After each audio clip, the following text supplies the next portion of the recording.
नमस्कार, मैं अभिषेक श्रीवास्तव और आप देख रहे हैं लोकमत। आइए डालते हैं आज की खास खबर पर नजर। 100 वर्ष से भी अधिक पुराने रियासतकालीन ग्वालियर व्यापार मेले का आयोजन निर्धारित समय पर ही होगा, यानी 25 दिसंबर से ही मेले का शुभारंभ होगा। इसकी तैयारी में प्रशासनिक अधिकारी जुट गए हैं। आपको बता दें कि मेला तिथि 25 दिसंबर निर्धारित की गई है और इसका समापन फरवरी के दूसरे सप्ताह में होगा। मेले में पार्किंग, विद्युत व्यवस्था और दुकानों की व्यवस्थित ढंग से संचालन के लिए तैयारी भी लगभग पूर्ण हो चुकी है। इसके अलावा मेले में वाहन खरीदने पर आरटीओ टैक्स छूट मिले, इसके भी शासन को प्रस्ताव भेजे जा चुके हैं।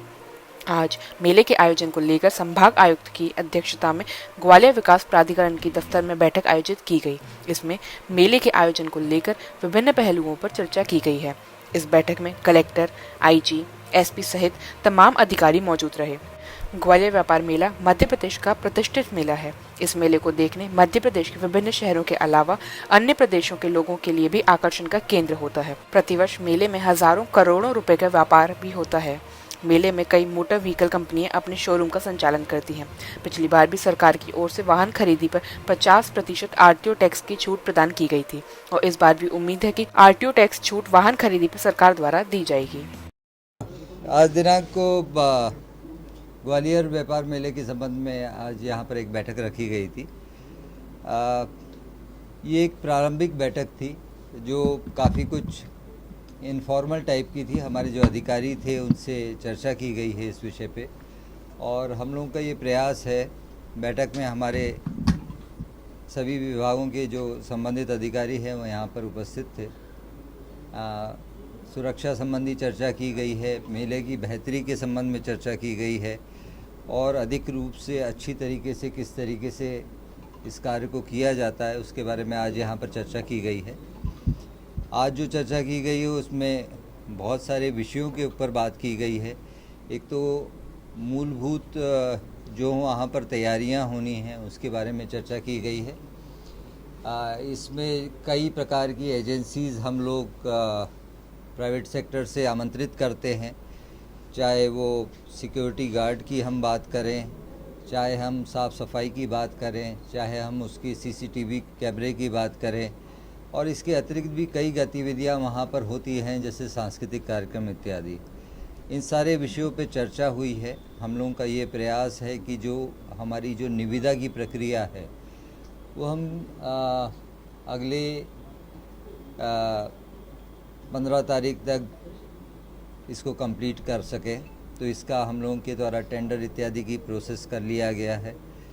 जो पब्लिसिटी इत्यादि होनी है, जो मेले में लोगों को, शॉपकीपर्स को आमंत्रित करना है, मुझे ये बताया गया कि लगभग 2100 दुकानों में से 70% दुकानें चली गई हैं अभी तक और 30% करीब रह गई हैं। हम लोगों का विशेष रूप से ये कहना था आज की बैठक में, जो निष्कर्ष निकल के आया कि जिन लोगों ने दुकानें ली हैं, हमारा प्रयास ये होना चाहिए कि वही दुकानदार के द्वारा, जिनके द्वारा रसीद कटवाई गई है, वही उस दुकान को चलाएं। नंबर एक चीज़। दूसरा, इस बैठक में हमारी ये भी चर्चा विशेष रूप से हुई है कि आगजनी इत्यादि की घटनाक्रम यहाँ पर इसमें नहीं हों। इसके लिए जो हमारी 10 दुकानें या 10 से अधिक दुकानें लेगा, उनके लिए हम लोग फायर एनओसी के संबंध में भी विचार इस बैठक में किया गया है। सुरक्षा संबंधी व्यवस्थाओं के बारे में भी यहाँ पर चर्चा की गई है।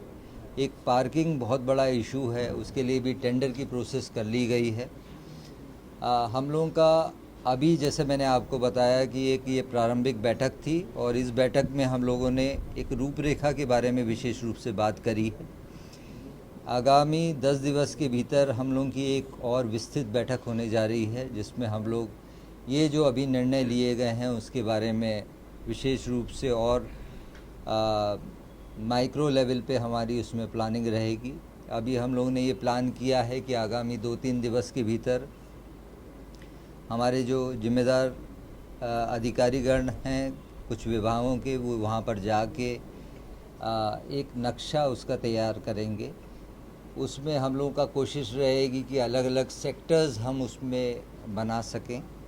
सेक्टर्स में विशेष रूप से हमारा ये देखना रहेगा कि लोगों की सुविधा को ध्यान में रखते हुए सेक्टर्स बनाए जाएं और सुरक्षा को देखते हुए सेक्टर्स बनाए जाएं। जो झूले इत्यादि की व्यवस्था है वो कहाँ पर रहेगी, दुकानों में मिनिमम सुरक्षा संबंधी इंतज़ाम किस तरीके से रहेंगे, इन सब विषयों पे यहाँ पर बात की गई है। पुलिस के भी वरिष्ठ अधिकारी और अन्य विभागों के भी वरिष्ठ अधिकारी यहाँ पर बैठक में उपस्थित थे और आप सबके माध्यम से यही बताना चाहूँगा मैं कि प्रशासन का और सभी अधिकारियों का यही प्रयास रहेगा कि मेला अच्छे से अच्छे ढंग से संपन्न हो और बेहतर से बेहतर ढंग से हम कार्रवाई कर सकें। ग्वालियर शहर में बड़े बड़े प्रोजेक्ट चल रहे हैं, हजारों करोड़ के चल रहे हैं, लेकिन उनकी रफ्तार बहुत धीमी है। जी, वाहनों की छूट के संबंध में प्रस्ताव जा चुका है। हम लोगों की तरफ से एक स्मरण पत्र इसमें विशेष रूप से और भेजा जा रहा है और हमारा प्रयास रहेगा कि जो निर्धारित अवधि है उसमें मेले की प्रक्रिया की जाए। ठीक है, धन्यवाद। ऐसी ही वीडियोस को देखने के लिए आप लोकनाथ के YouTube चैनल को सब्सक्राइब करें। साथ ही लोकनाथ के अन्य सोशल मीडिया हैंडल्स जैसे कि फेसबुक और इंस्टाग्राम को भी आप फॉलो कर सकते हैं।